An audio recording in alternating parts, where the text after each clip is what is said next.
Hey everyone, thanks for being here. We're Jack, Rush, and Jimmy, and today we're diving into something you've definitely seen but maybe haven't questioned: the way media presents the heartland of America. On the surface, it looks wholesome, familiar, almost comforting. But when you look at a little deeper, there's a lot that gets left out. So we're asking, what's there and what's missing? Our central argument is this: media has long been romanticized within the heartland as this picture-perfect space full of friendly neighbors, thriving local businesses, family values, and community pride. You know the image: white picket fences, Main Street diners, and marching band in the town square. It's nostalgia. But that image, as powerful as it is, hides a more complicated reality. It brushes over economic struggle, social inequality, and even darker parts of history. So while the media gives us comforting illusion, we want to break down that and show what's underneath. One of the clearest examples of this nostalgic lens is in The Music Man. The whole story is wrapped up in small town charm. Everyone knows each other, people gather for local gossip, and small businesses flourish. It's cheerful, catchy, it makes you want to believe in this version of America. But it's also a fantasy, a carefully crafted version of life that avoids the tougher questions about poverty, racism, or even change. In The Music Man, the town is full of quirky characters. Even when they argue, it feels harmless. But think about what that means. Everything difficult is softened. The result? Media gives us a polished version of the heartland. A version where small towns are safe havens instead of places that, like anywhere else, face very real problems. The cheerful songs and gossip cover up what's not being shown. Now, let's talk about a very different kind of story, the one Bob Dylan tells in The Ballad of Hollis Brown. This isn't the heartland we see in the musicals, such as The Music Man. This is a chilling song about a man who lives in South Dakota and can't make enough money to feed his family. He's isolated, he's trapped, and in the end, his despair turns into tragedy. He takes the lives of his entire family and his own. It's haunting, it's raw, and it's real. Dylan's song strips away the shine and gives us a story of poverty, hopelessness, and a broken system. That's a heartland story too, but it's rarely told. With Kirk Van Gogh's God Bless You, Mr. Rosewater is one of the few stories that refuses to idolize the heartland, with overwhelming media that does try to depict it in such light. Instead of pretending small towns are perfect, it shows them as flawed and resistant to change. Even when someone tries to help the town, it doesn't grow. It just shrugs and says thanks and goes back to the way things were. But that's the point. It's not a fairy tale. It's a mirror held up to the idea that small towns are always full of warmth and wisdom. Sometimes they're stuck. Sometimes they choose not to evolve. The idea of community is usually framed as a strength, and it absolutely can be, but it can be a force for exclusion. It can reinforce norms, reject outsiders, or deny uncomfortable truths. In many heartland towns, the sense of unity has also been used to ignore injustice. Think about the Kathleen Blee women of the KKK, deeply embedded within heartland communities, as seen as ordinary neighbors while actively promoting racial terror. There are civil rights sites across the heartland that go unacknowledged, hidden under layers of heritage and tradition. This isn't about demonizing the heartland.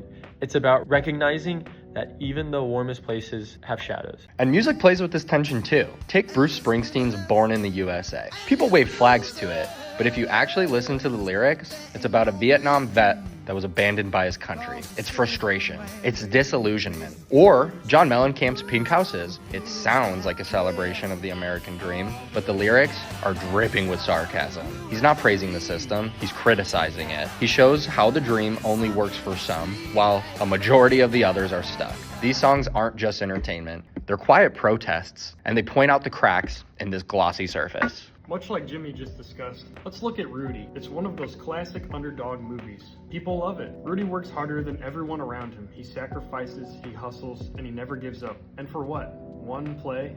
One moment? 27 seconds of playtime? The message seems to be, if you just work hard enough, you'll make it. But it's not what the movies show. What it really shows is that the American dream has a gate and not everyone gets through. Rudy is a symbol of hope, sure, but also of limits. The system is selective. That message gets lost when people focus only on the inspiration. In these ideas, the Rudy depictions of the heartland, we've noticed a couple themes. dreams. He's the hardest working, but the least rewarded. The depictions of change depending on the person. It shows many characters in the movie, such as his family and friends, and many of them end up in the steel mill, and they expect the same out of him. And he's often mocked for wanting to do something bigger and better, like play football for Notre Dame. And as hard as he works, people continue to mock him. The disillusionment of America is noticeable as well, where it shows limits imposed by class. These people who are stuck there and don't make enough money to move away, get a new job, they're stuck at the steel mill and they feel entrapped. This is monetarily, the blue-collar steelworkers, these are both examples of this. Many of them want to leave the foundry but don't have the willpower or the ability to do so.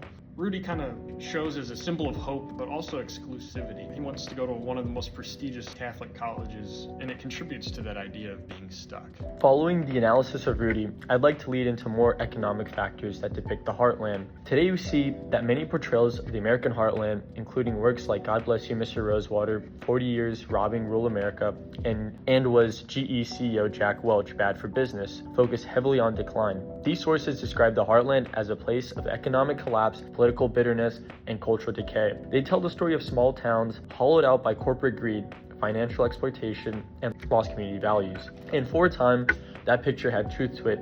Deindustrialization hit the Heartland hard. Factories closed, jobs disappeared, and real economic hardship set in across places once booming with life. The term Rust Belt itself was born from this era, labeling the region with a name that spoke only of loss and decay. Yet today, that image is no longer fully accurate. Across the Midwest and the American Heartland, industries are transforming with new technology hubs, green energy projects, advanced manufacturing, healthcare, and logistics centers are taking root where old industries once dominated. Cities like Columbus, Indianapolis, Des Moines, and Kansas City are growing. Small towns are reinventing themselves around tourism, remote work, and localized economies. Even sectors like agriculture, often seen as traditional and stagnant, are using cutting-edge technology, robotics, and precision farming to grow stronger than ever before. Meanwhile, efforts to rebuild downtowns, revitalize communities, and support new businesses start gaining momentum. The problem is that labels like Rust Belt continue to cast a long shadow. They trap the Heartland in a narrative of decline, even as the reality on the ground tells a more hopeful, dynamic story. These outdated terms create bias that affect investment, migration, and even national attitudes towards the region. In this case, we can see how the media has perpetuated such a negative term that has left a lasting impact, in which case we can see maybe the media's portrayal of the Heartland isn't as accurate as many people assume, as seen by these readings. Alright, so what's the takeaway here? Media has the power to shape what we believe about places like the Heartland. And when it leans too hard into nostalgia, it erases real people and real struggles. If we want honest conversations about where we're going, we have to stop pretending that the Heartland is frozen in time. It's not just a place of tradition, it's a place of tension, contradiction, and resilience. And that deserves to be seen clearly and not through a rose-colored lens. Thank you so much for listening to our presentation. We hope you enjoyed.